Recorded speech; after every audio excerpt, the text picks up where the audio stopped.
बारूद की गंध और गोलियों की आवाज से गूंजता खालूबार। एक वीर गाथा। नवंबर 1947 की सर्द रात खालूबार की बर्फीली घाटियों में बारूद की तीखी महक और गोलियों की गूंज से वातावरण थर्रा उठा था। शेर पहाड़ी की चोटी पर खून से सने मेजर श्याम सिंह अपनी राइफल थामे डटे हुए थे।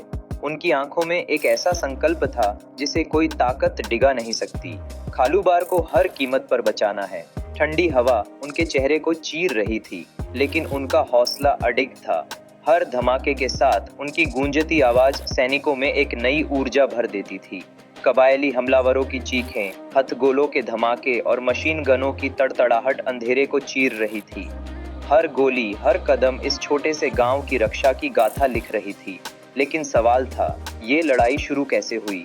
भारत पाकिस्तान विभाजन के बाद कश्मीर संकट का केंद्र बन चुका था। महाराजा हरि सिंह द्वारा भारत में विलय पत्र पर हस्ताक्षर करने के बाद पाकिस्तान ने कश्मीर पर दावा ठोक दिया। इसी बीच खालूबार श्रीनगर और लेह को जोड़ने वाला अहम गांव सामरिक रूप से अत्यंत महत्वपूर्ण बन गया। उसकी प्राकृतिक बनावट, ऊंची चोटियां, बर्फ से ढकी ढलानें और तंग घाटियां उसे एक प्राकृतिक किले में बदल देती थीं। जो भी इस गांव को कब्जे में लेता, कश्मीर की जीवन रेखा को नियंत्रित कर सकता था। पाकिस्तानी सेना के समर्थन से कबायली हमलावरों ने खालूबार पर कब्जे की योजना बनाई। उनका उद्देश्य था भारतीय सेना की रसद व्यवस्था को काटना और क्षेत्रीय संपर्क को बाधित करना।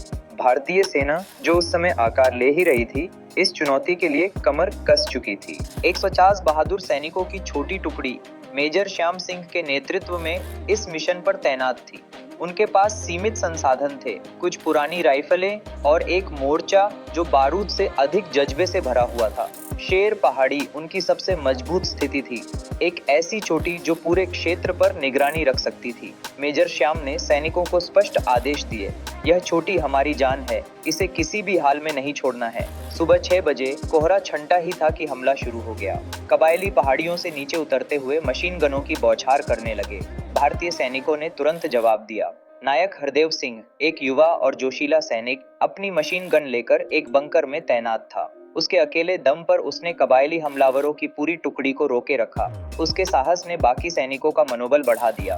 3 घंटे की जबरदस्त लड़ाई के बाद कबायली पीछे हटे, लेकिन मेजर श्याम जानते थे कि यह सिर्फ एक विराम है। उन्होंने रात के हमले के लिए पूरी तैयारी कर ली। रात में कबायलियों ने शेर पहाड़ी के पिछले हिस्से से घुसपैठ की कोशिश की, लेकिन सूबेदार लाल बहादुर, अनुभवी और सतर्क, पहले से तैयार थे। उनके जाल में फंसते ही कबायली भ्रम में पड़ गए। हथगोलों की बारिश में उनके कई कमांडर मारे गए। हालांकि इस लड़ाई में सूबेदार लाल बहादुर गंभीर रूप से घायल हो गए, फिर भी उन्होंने आखिरी सांस तक अपने सैनिकों को प्रेरित किया। उनका बलिदान अमर हो गया। अगली सुबह कबायली पूरे बल के साथ लौटे। उन्होंने इस बार गांव के निचले हिस्से पर धावा बोला ताकि शेर पहाड़ी को चारों ओर से घेर सकें। लेकिन मेजर श्याम ने अपने सैनिकों को 2 भागों में बांट दिया। एक शेर पहाड़ी पर डटा रहा, दूसरा भाग गांव की रक्षा में कूद पड़ा। नायक हरदेव सिंह एक बार फिर नायक बना। उसकी मशीन गन ने दुश्मन की पंक्तियों को तोड़ दिया।